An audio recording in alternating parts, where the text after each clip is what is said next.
He became friends with the MTA workers at the 179th Street Depot. They taught him how to drive trains, how to maintain tracks and signals, how to direct traffic. Oh, y'all done fucked up. Fucking Jesus. Who does that? They're like, yeah, there's this kid. Let's just teach him how to drive trains. Hey, shouldn't you be in school, kid? Whatever. We'll just give him the keys to this fucking locomotive. What could go wrong? I'm going to skip a couple paragraphs because it just kind of gives more examples of what he was doing when he was a kid. But in 1981, when he was arrested for the first time at the controls of an E-train, having driven it without incident from 34th Street to the World Trade Center at Manhattan's southern end after being handed the controls by one of his friends, a driver who was sick. He had already driven subway trains dozens of times. Jesus. Blah, blah, blah, blah. He has been diagnosed with Asperger's syndrome, an autism spectrum disorder, as well as depression and anxiety stemming from the attack at school. But only recently have courts begun to take this into the account. Not shocking. I mean, I did already call him the Rain Man of trains. The Train Man. Get it? Rain Man, Train Man. McCollum has often said he would seek therapy, but always ends up on the rails or behind the wheel of a bus. He has applied and been refused real transit authority work several times. He told the Journal that he believed his 1981 arrest got him blackballed. Yeah, you think? Honestly, I feel that if an agency really took an interest in him, could give him employment in the field transportation, that would make a world of difference, Sherry said. I think then he would find what he's seeking. Yeah, just give the guy a job. I mean, yeah, at this point, it's like he's going to do it one way or the other. Yeah. You know, it's one of those, like, do you want him with you or against you scenarios? Just give the guy minimum. I'm sure he doesn't even care, like, what you pay him, but just give him minimum wage, and he'd be fucking stoked. And there you go. You'd have one less fucking, criminal. It's not even, like, what is he doing wrong? If he's doing it safely, he's not hurting anybody. No one's dying. Yeah, I mean, you commandeer a multi-million-dollar piece of transportation. Not a big deal. I'm all for them giving him a job. Big fucking whoop. He's not hurting nobody. Well, that's the other part too. I mean, I don't know how many New York City buses you've ridden. We got there, Mondo. But those bus drivers, not a shining example of human beings usually. Yeah. Some of them are fine, but some of them are like, oh, where did this cave troll crawl out from? And then you're like, oh, of course, New Jersey. But yeah, like this, it's not just that he's doing it. Like, it sounds like he's really good. Yeah, he's doing it. He's had to, and people have shown him, like the people that do it as a profession, as a job, have shown him how to do this shit properly. So it's not like he's doing it incorrectly. Yeah, and he's like taking notes, like he's extremely detail oriented. What the fuck? Give the guy a job. You guys suck. That dude's bus or train would always run on time. Yeah. New York, you're fucking up. And like I said, if this was Florida Man, that bus would be smack dab in the front of like a storefront or just capsized over. But no, this is New York Man, and it's just a different type of crazy. If it was Florida Man, he'd use like the bus stops to like pick up some drugs and go to the next stop and then drop them off. And New York, high functioning. Florida, barely functional. Yeah. Well, that was it for New York Man, special edition of Florida Man. Moving on to the wonderful world of AskReddit. Let's, if we may, can we start with the lighter of the two? Okay. All right. Okay. Yeah, I guess that's fine. Reddit question number 1. What did you not know about sex until you lost your virginity? Okay. Well, there's two things. Okay. Two things. One, I think this is one that like a lot of people share. Where you're like, oh, like the pussy's a little bit farther south than I thought. Damn it, that was mine. That was mine. You son of a bitch. Sorry. Okay. Let me just table that. Yeah, that. I won't speak on that at all. This is the other one where it wasn't even like the first time. It took me a while to figure this out. Okay, because I think for us we're of the American Pie generation. Uh-huh. A lot of our probably, I don't know about you, a lot of my views and kind of the way I thought about sex was informed by those sort of raunchy movies. And I swear to God, I think American Pie and the scene where like Jim is premature ejaculating had me like shook. I'm like, oh no. Like, cause there's always those jokes about, you 2-pump chump, like all that stuff. Uh-huh. And so that was something I was really worried about. So the first time I had sex, it was probably like maybe like 4 minutes. I'm like, oh my God, thank God it wasn't. And that was it. Yeah. What I wish I had known and figured out way sooner was like, oh, if you just do it again, then you last way longer, time number 2. Yeah, and yeah. even more time number 3. Yeah. And it's like that. At least in my experience, that whole thing where Jim premature ejaculates 2 times in a row, like that just does not happen. Yeah, it doesn't happen. You don't generate enough jizz in that short of a window where you nut 2 times consecutively. So even you know what? If you just get a little bit too excited and you fire off prematurely, not the end of the world. You just do it again. It's fine. Yeah. Like, don't stress. You're like, give me a second. Okay, we're ready. And then, or it's not even give me a second. Then you go back to I guess it's not foreplay. It's like mid-play at that point. Yeah. But like, girls love foreplay. Yeah. It's not that big of a deal. Just start putting your finger in her butt and keep going. Is that it? If it's finger by finger, you mean tongue? Sure. Have you ever done that? No, I've never tossed a salad. Nor have I. I wouldn't have a woman toss my salad. My butthole is way too goddamn, like sacred, and it's also disgusting down there. So I wouldn't want a chick to put her face in my beehole. I feel bad for her. Fair enough. I think that is both considerate and also a little bit of self-preservation, because she's definitely gonna want to kiss you after. Yeah, exactly. Where'd you get that stinky breath from, girl? It's like, oh, you know exactly where. Stop going to Taco Bell, motherfucker. So yeah, going back to the first thing you mentioned, the location of the vagina. I was under the impression that the vagina was like in the belly button, like the same direction as your belly button, but like lower by maybe whatever 6 inches, 8 inches. So I thought it was like vagina goes this way, not vagina goes. But that was kind of cool because you're trying to like find the hole. You're like, hey, what the fuck? It's not. Yeah, yeah, it's angled for missionary. Yeah. But you're kind of like, wait, you're kind of directing your weenus. It's kind of cool when chicks grab your weenus and do that for you. You're like, yes, she wants it. She wants it. She wants to put it in. It's kind of cool. No? You disagree? Oh no, not at all. I didn't know you were done. No. Yeah, I just thought it was I thought it was oh no, frontal. For the first time with me, I was like, it wasn't like, oh, she wants to put. I'm like, okay, we're in. Whew. Yeah. It was like it's like those like heist movies where like they've like pried the grate open, and then there's this like really tense moment where like the security guards are gonna see them, and then they're like, we're in. That's how I felt. Yeah. It's like, we did it, boys. Yeah. We have infiltrated the inner sanctum. Whoa. Let's see what some of the Redditors have had to say to that. User, not a dirty rat, the most simple one of all. You don't just shove it in. I didn't learn that until after probably couple times with the first girl. Oh, yeah. When they're fucking virgins and it's kind of like, oh, shit. It's kind of... But what, like with a experienced gal, if you do the warm ups, the foreplay stuff, they're nice and wet down there, so it just kind of goes in, Oh yeah, I never even considered it. You don't just shove it in. Oh hell yeah, a little foreplay. Sometimes I just a little rubbing on the thigh, a little kissy. No, I do all that. User squeaky_Ben writes, it's kind of hard to put it in without slipping out. Gotta guide it much more than you think. Wait, what? Without it slipping out? You might have a... Mondo, how to say you have a small dick without saying you have a small dick? You might have a ween size issue, my friend. Because it's kind of... I don't know, it's very... Yeah.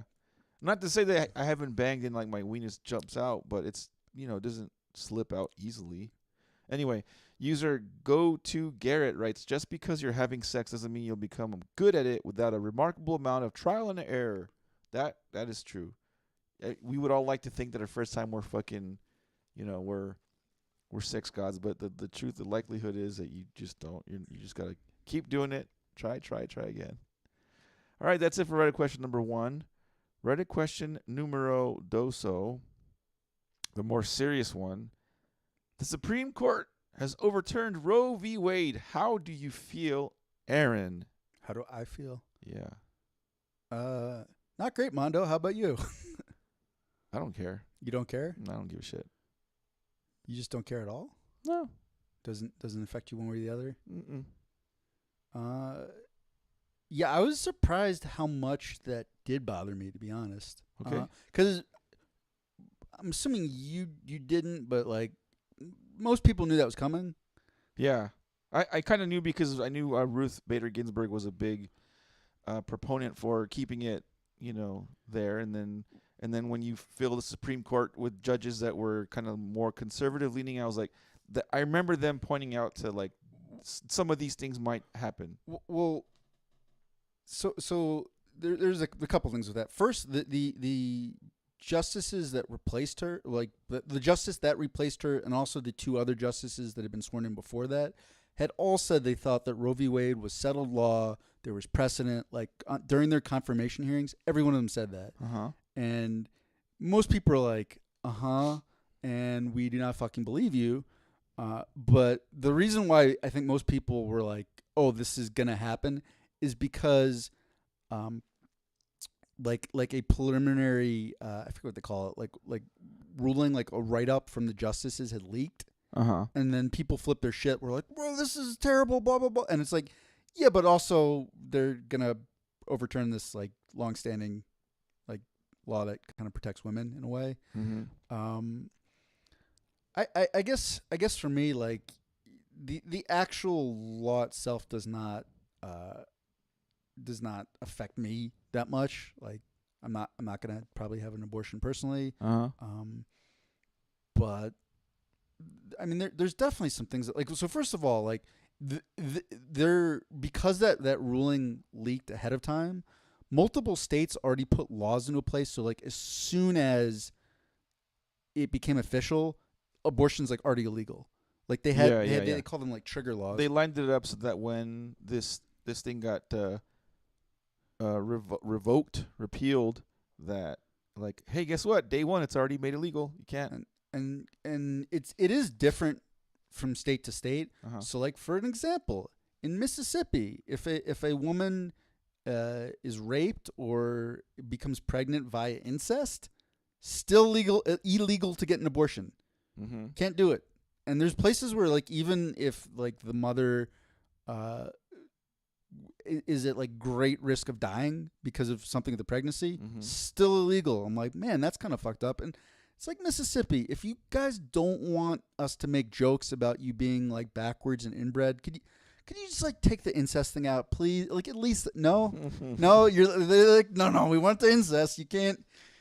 Oh, so there was that, but the other thing though to me that was like especially alarming in the ruling. If you actually read the ruling, they're like very clear that they don't want to stop with abortion.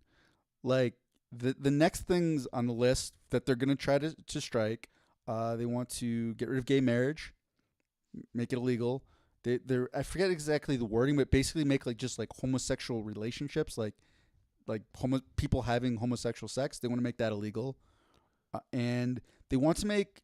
I don't know how exactly this would play out, but there was a previous ruling about contraceptives that so they want to make contraception illegal.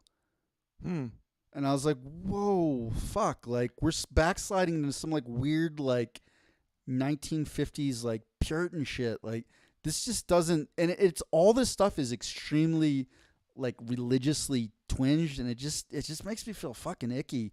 And I can't. And that's like as like a white, heterosexual male. Like I cannot imagine how women or LGBTQ people are feeling right now. Like you forgot a couple letters. The thought was there. The sentiment was there. But you know the one where this was so in that grouping of things that I told you, where it's like gay marriage, homosexual relationships, contraception. There was a fourth ruling that typically kind of got lumped in with those that they didn't touch. Do you know which one it was? I don't know. Interracial marriage. So they're saying, basically they're not going after interracial marriage is what you're saying. It was not listed. So in the ruling, it wasn't listed. So here's the thing. There have been plenty of politicians who are really emboldened by this whole thing, and they're like, yeah, we need to look at making interracial marriage illegal. Like, they're just saying it. Okay, hold on. But so that's not my question. You didn't quite answer it. That's not something on the quote unquote agenda, the leaked agenda. No. This is not a leaked agenda. So in the actual ruling where they struck down Roe v. Wade, Okay. those three things I mentioned were specifically, so these three cases protecting those things were specifically cited. The fourth was not. And here's the here's the part where it's like, oh, you motherfuckers. The justice who wrote that part of it was Clarence Thomas. Yeah, he's married to a white chick. You hypocritical motherfucker. Like, I don't know. It's just this whole thing just feels gross and disgusting, and I can't even help but view it through the lens of the rest of the world, where I'm like, I would just be like, God, fucking America. And so that's why I still don't understand the whole. So you still didn't really understand. Like, what do you mean? They're not going after making interracial marriages illegal. They're not going. That was not a case that was cited in the ruling, and a lot of people. So typically those there's four cases: one protecting gay marriage, one protecting homosexual relationships, one protecting contraception, one protecting interracial marriages. Those four are usually lumped together. The only one that wasn't in the ruling was interracial marriage. So they're leaving interracial marriage alone. Not necessarily, but that was the only one that wasn't in the ruling. My it feels like you're skirting around. Give me a more direct answer. They're not going to start attacking interracial marriages. I don't know, Mondo. I'm not they also said that they weren't going to touch Roe v. Wade, and then they just struck it down. So I don't fucking know what they're gonna do. Yeah. I don't. Who knows? I do know. Like I said, there's all of a sudden a bunch of shockingly white male politicians are like, yeah, let's get rid of interracial marriage. Not like a ton, but like more than one. So I don't know what's gonna happen, but the only thing definitively that case, the case that protects interracial marriage, was not mentioned in the ruling. Right. In other words, they're like, it's not something that they've made mention. They've hinted at the contraceptive stuff. That's something that they're gonna go down. But they've not made any hints at the interracial part of it. The Supreme Court justices have not. Okay, there you go. So if they're not going after it, leave it alone. But why get incensed about it? It's like they're kind of like, we're gonna. Oh no, it was more just sort of the hypocrisy. It's you're always gonna have, Thomas. But people with power are always gonna be hypocritical about what they like. What's me, and protect me. Everything else, fuck everybody. That's just, you put people in the position of power, and that's gonna happen. Yeah, the Supreme Court was supposed to be above all that, but clearly they're human. Not they're so much human. Anymore. They're human. Roe v. Wade, I don't know. Ultimately, what has happened is now they're leaving it up to the states, right, to figure out what they're going to do. With abortion. So, which in the next 30 to 60 days, abortion will be illegal in probably about 22 to 26 states. So if you don't like your state's, the direction your state is gearing towards as far as their issue on abortion, get the fuck out of that state. Go to a state where they believe what you believe. Easier said than done. I know, but I mean, yes and not really. I mean, you need some money. I mean, at the base level of it, it's like, get some cash together and make the move happen. I don't like, or vote for putting people in position of power that are going to. Isn't that what voting's about? You put people in the position to make the decisions for you. This guy believes what I believe. Let's vote for that guy. So or this gal. The 14-year-old girl who is in Mississippi gets raped by her uncle and then ends up pregnant. She should have either just moved out of Mississippi when she was 13, or she should have voted. No, that's a silly example, but I mean, Mississippi's a bunch of fucking hillbillies. Let Mississippi be Mississippi. I mean, what do you want to do? Protect the women's rights? Question mark? Again, it doesn't affect me. I don't live there. I don't. You know what I mean? Got it. You don't. So you don't live there. So your empathy stops sort of at the state you're living in. My empathy stops where I want to be around people that like let me be. Well, yeah, exactly. That's where I'm at. I'm like, just let people do what they want to do, man. Well, Is like if it's not hurting other people, like why strip people's rights when it has nothing to do with you? It's basically like a state what is that strong will survive. I mean, some states are going to continue to go down the shithole, and some states that are intelligent about it can continue to thrive. Except I don't really want to devolve into this whole thing, but I'm not saying I agree with Mississippi. I think they're fucking dumb for allowing that. I think incest should be one of those things that they should like protect against. Like if you are a 14-year-old girl or 12-year-old whatever, young girl, you basically are being assaulted by a relative or uncle, aunt, whatever. You're being molested, you get pregnant. Like they should make an exception for that. I'm not saying I agree with Mississippi the direction, but let the fucking state figure it out. Well, I think let the hillbillies continue to fucking hillbilly themselves to death to where the point where they're fucking an impoverished shit state that no one wants to live in.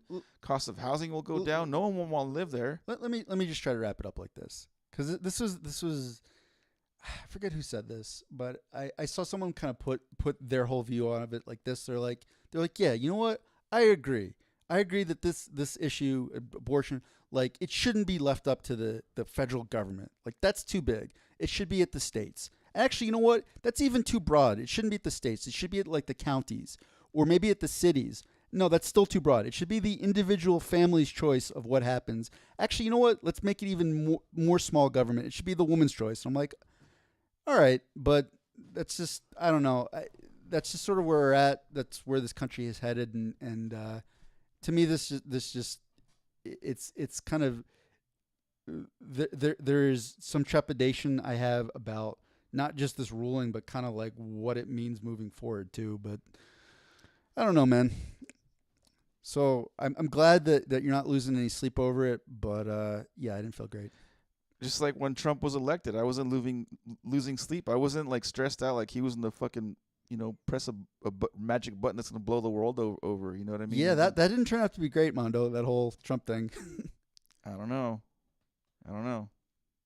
Agree to disagree. I this politics is always going to be one of those things where we're still on opposite ends, unfortunately, but that's okay. Moving on to what some of the users on Reddit had to say about that. As you can imagine, there's going to be some very long ones, so I'll try to read just the shorter ones. User Vincent_449, it saddens me greatly to realize cops will not save living, breathing children from scenarios in a school, but will spend 100% of the resources to track down a woman who had an abortion. Oh, yeah, that's fucking Texas. They've got something where now you can like report someone who has an abortion so they can go to jail. Apparently this snitches get stitches thing is not crazy applicable in Texas. User 123_crowbar_solo writes, while not American, I'll be watching the aftermath unfolding with some anxiety. The flavor of insanity is often contagious. Last one I will read. User Florid Fox says, I think I'm having a panic attack. I was just told my pregnancy isn't likely to be viable at the end of the last week, but there is still a heartbeat. I don't know what this is going to change for me in literally the next few days. I have an appointment at 1 to help determine if we need to terminate, but now I'm not sure what options I have. I am so scared and angry. Crazy. There's a whole, I don't know. We can go really hard and deep into that conversation, and I think it would be ugly. So we're going to leave that one alone.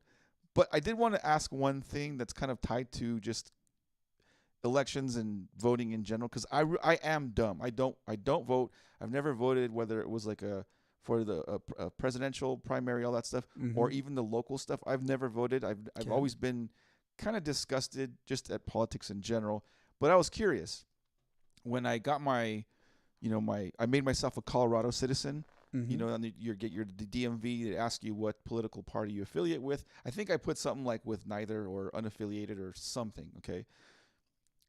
So the voting process, they send you stuff based on your DMV. So that being said, they sent me. I got this like a week or two ago about like, hey, vote, vote Lakewood local stuff. So I was like, let's see what the shit is about. I opened up the thing, and the first thing I read was this thing here. Attention, unaffiliated voters. You receive 2 ballots in your packet, 1 Democratic and 1 Republican. Choose only 1 ballot to vote and return. I'm like, huh? So they send me basically both the Republican lineup and the Democrat lineup. Mm-hmm. But I can only turn one in. Meaning if I'm going to vote, I have to vote partisan? Is that, again, I'm asking because I'm kind of dumb about voting stuff.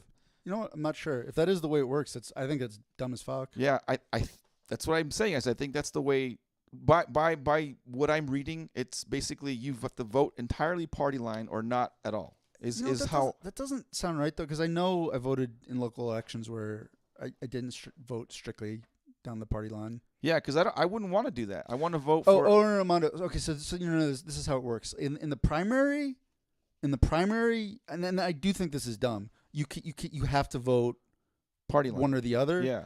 And once you get to the actual election, then you can vote. You can vote either way. That's already silly to right? me. I agree. That's already silly to me because so again, I was considering voting, but then I read the instructions about having only to vote one or the other. I'm like, wait a minute.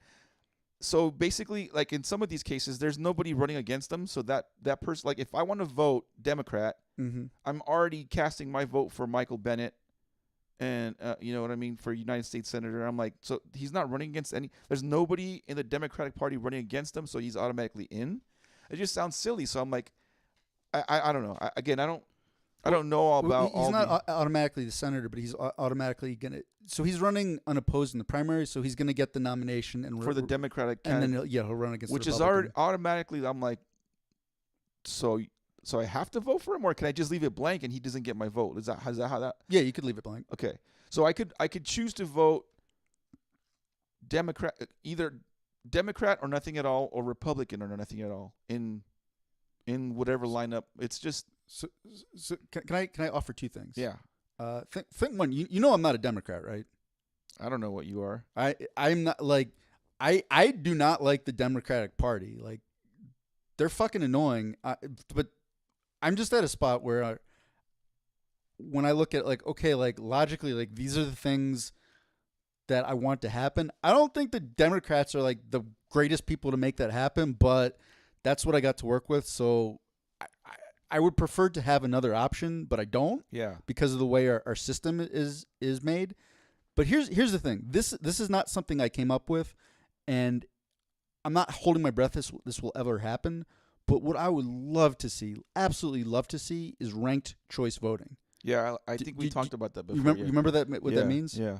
Okay, so we don't have to get into it. I do agree with some, because that just seems to be more effective and accurate as to like you're voting for the person, and if they don't make it, then guess what? Round 2, find some other motherfucker. Like well, it's not even like that. You would just put like your top 5. Yeah. So I'm like, okay, this is the candidate from the common sense, like we're not pandering to big fucking corporations party. Yeah. I know they have no chance of winning, but like that's who I want to actually vote for. And then my number 2 choice is Johnny Blow Democrat, who at least is going to try to do some of the things that I want and is still going to be incredibly inefficient, throwing money around and do a whole bunch of stupid shit. But like he actually has a chance of winning. Yeah. If you had that, and so when candidate 1 doesn't get enough votes, then my vote ends up going to candidate 2, and if he doesn't get a vote, it goes to 3, so forth and so on. And if we had that, very, very quickly, we'd see this whole like Republican Democrat thing just break down. Yeah. But there's so many people that are kind of like, well, it would fix a lot of little things. I think immediately, but again, the established, the diehard. Oh yeah, they don't want that. They don't want any of that shit. No. They don't want. They want to be. They don't want that voice to be heard. They don't want. They don't want the independent voice to be heard. They're like, go this way, go that way, and that's it. You have no choice. And I think that's very fucked. I think that just that in general, that issue in general, how votes count and how they matter, is a much more important issue for me. And then some other things that are being obviously highly contested and getting like people just incensed about. And I tend to not be a very political person. You've mentioned that. a million times. Yeah, I know. But it's just funny. How much time are we into the episode? We are 53-ish minutes in, so yeah. Let us move on. Sure. To Binge or Purge. Yeah. Today Today. on Binge or Purge, we're going to be reviewing Servant on Apple TV. Have you even heard of the show? I have not. You have not. No. Well, I've only heard it from you, but not even so much as giving me a brief synopsis. But that's what this show's about. okay. Would you like a brief synopsis? Please. Okay. It's a show whose creators were smart enough to get M. Night Shyamalan to produce it, and even smarter to not let him have anything to do with the scripts. Servant takes place in Philadelphia because, M. Night Shyamalan. Uh-huh. And it's almost entirely set in a townhouse belonging to a successful couple who are in the wake of an unspeakable tragedy. Tragedy? Take two. Who are in the wake of an unspeakable tragedy. I would have laughed harder if you would have fucked it up again for a second time. That would have been way better. Who are in the wake of an unspeakable tragedy. Okay. And it's unspeakable not only because I can't pronounce it, but also because if I told you what actually happened, it would be a massive spoiler. Oh. Into this fraught household, enter their new 18-year-old nanny, who's putting off that goth girl from high school who you're pretty sure cast a hex and gave you ringworm vibe. Ooh. Have you ever had ringworm? I've never had ringworm. Ugh, it's not fun. Don't do it. Meanwhile, the wife is in full type A personality meltdown, and the husband has resting, how the fuck did my life come to this phase? The entire... Yeah. Oh, yeah. It is tense from minute one of that show. And the entire first episode has this sort of uncomfortable yet tragically funny vibe to it that persists through the entire season. And even if you want to look away, it's kind of tough. Sort of like when you see your grandmother in a bathing suit for the first time. You're like kind of disturbed and it's kind of funny. And you're like, I want to look away, but something about it's mesmerizing. Mondo, I'm just trying to capture the horrified look on Mondo's face right now. I've never been mesmerized by my grandmother in a bathing suit. You were aroused. No, I'm like, I just turned away. I'm like, oh, shit, dude. I don't. Then you learn the real crux of the show. The baby that the weird witchy nanny has been hired to tend is actually a lifelike doll. And the wife isn't on the verge of a mental breakdown. Oh, no. She's already Sir Edmund Hillaried the fuck out of that mountain. Did you get that reference? Nope. God damn it. It's too smart for me, dude. You got to use dumb ones like... Sir Edmund Hillary, the first guy to climb Mount Everest. Okay, now, there you go. So I was trying to allude to not only the mental breakdown, but the scope of the mental breakdown this crazy bitch has gone through. Exactly. Then, just when you think you understand all the dynamics at play, the nanny won't even acknowledge it's anything other than a real baby. Huh? Yeah, both the viewer and the husband are like, what the fuck is going on? But even more inexplicably, suddenly it is actually a real baby. Huh. Yeah. What the fuck, Mondo? Yeah, what the fuck? What the fuck indeed. This is not an easy show to pull off, and fortunately the cast is phenomenal. Lauren Ambrose is incredible as Dorothy, the semi-unhinged wife. It's often hard to tell if she's the protagonist or the villain, and if she took the phrase "killed him with a kindness" way too literally. The nanny is played by Nell Tiger Free. That name sounds familiar. Nell Tiger Free. That name sounds familiar. I'm going to look that up. That is her actual name, and she excels at being simultaneously sensual and creepy as fuck. Ooh. Toby Kebbel, who he apparently he was the voice of Koba in like the new Planet of the Apes trilogy. Fun fact. He plays the husband and is easily the most likable character in the show. He shares the viewer's general what the fuck is going on perspective. Uh-huh. And Sean, being an experimental chef, also adds a surprising amount to the show. The scenes of him carving up meat and preparing exotic dishes are equal parts mouthwatering and grotesque. And I might add, I'm probably the only one, but I was 100% on board in the episode where he made lobster ice cream. I'm still wondering what that would actually taste like. Oh, I'd eat it. I 100% would eat it. I like lobster. And then the real show stealer is Rupert Grint playing Julian, Dorothy's younger brother. Speaking of Mr. Weasley. Yeah. Oh, yeah, exactly. You heard me right. Ron Weasley's up in this bitch. Nice. Only it's Ron Weasley after Hermione dumped him and he went on a 4-year alcohol and coke binge. Oh, nice. I like it. I like it. I mean, he's really exceptional as this sort of acerbic, funny, obnoxious little brother who you can't figure out if you want to hug or smack the shit out of at any given moment.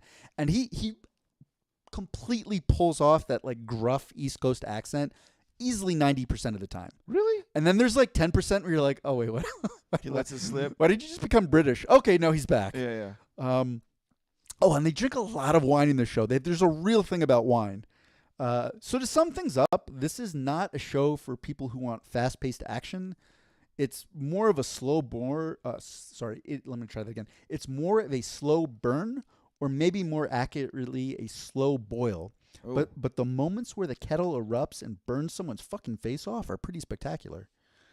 It's also a show that delights in keeping its viewers off balance, weaving rich, usually cryptic metaphors into the show. Like, what's the deal with all those moths? Mondo, I'm not a religious person. Is there some like religious symbolism with moths?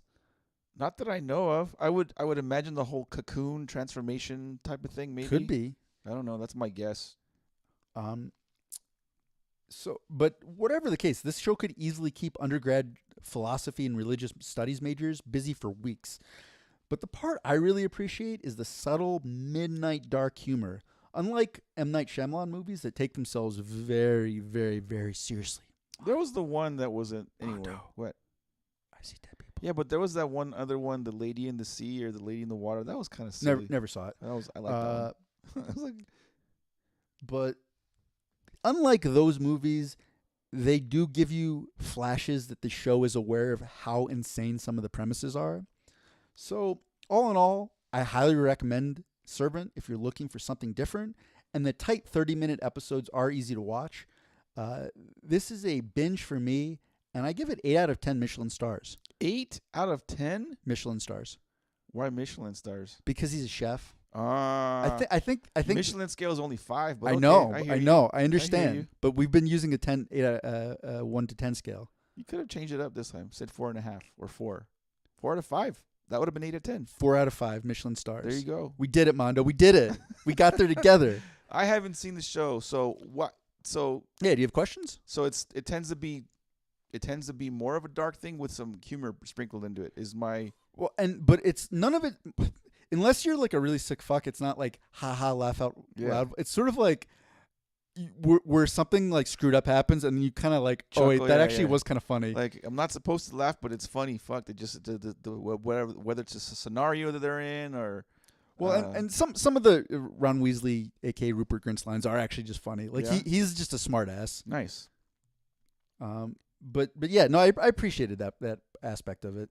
Any other? You mentioned Ron Weasley's in it, but any other actors or actresses that we might recognize? I looked up that Nell Tiger Free girl, and she was a very minor character in Game of Thrones. She played Princess Marcella when she was like a teen. I did not recognize her. I recognized Lauren Ambrose. She was in Deadwood and 6 Feet Under, but it took me a while to tell where I placed her from because she was much younger. But she was in Sleepwalk with Me, which was like an indie movie that was based on Mike Birbiglia's first stand-up special. Mike Birbiglia fan reference. Pretty good. So yeah, she's been in a bunch of like indie movies, and I probably saw her in another one, but that was specifically where I recognized her from. You said this was an Apple Plus thing? Apple TV. Apple TV. Yeah, I'd not heard of it. I heard it from you, but I didn't quite yet get like to my. I still like balls deep into The Boys, and Umbrella Academy just came out, so we'll talk about that eventually the next episode maybe or something.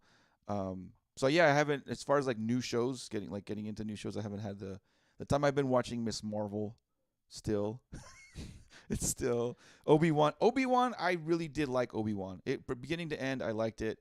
It's still like what I said. Anyway, I don't want to get about the other shows. We'll talk about that when we do. But Servant, any hot chicks in it? You know me. You know where my brain goes. Is there a hot chick that makes me want to watch it? No, probably not for that. So that is one of the things about like the Nell Tiger Free character. Mm-hmm. Like there's even a specific discussion between like Sean, the husband, and Julian, Rupert Grint's character. Rupert Grint is like, it's like the new nanny. Like, is she hot? And he's like, what do you mean? He's like, what? Is she bangable? And he's like, no, God no. And then because most of, especially up to that point, like she's very kind of like meek and like has that like maybe I escaped from the Amish vibe to her. Mm-hmm. And then I think she gets like gussied up a little bit. The wife kind of dresses her up a little because she's gonna join them for dinner, and like there's that like it's almost, I didn't even think about it. It almost has that like 90s like teen movie where like the girl has now had the makeover and is walking down the staircase vibe to it, and Rupert Grint's like, "What are you talking about?" Yeah. There she was, just walking down the street. So yeah, No Tiger Free when she's in like creepy goth mode, not so hot. No Tiger Free, gussied up, pretty hot. You never into goth chicks? I mean, not ones where like she's gonna get mad and like cast a spell and your dick's gonna fall off. I always thought like those weird goth chicks and like the weird alternative chicks were hot. I thought that made them hot to me. That turns me on.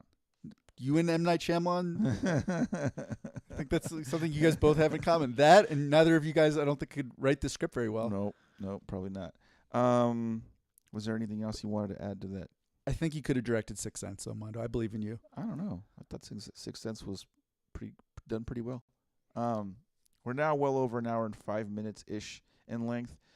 Are we doing an episode next week? Is my question to you, and also maybe we can announce it to the Degenerates lands, because I will be in St. George, Utah until Tuesday evening. So I don't know if we're gonna do one between now and 4th of July. Up to you, man. Unless we did one on Wednesday, but that would be post 4th of July. So basically, guess what? We're not going to be doing what I'm trying to say is happy 4th of July. We're not going to see each other until after the 4th of July.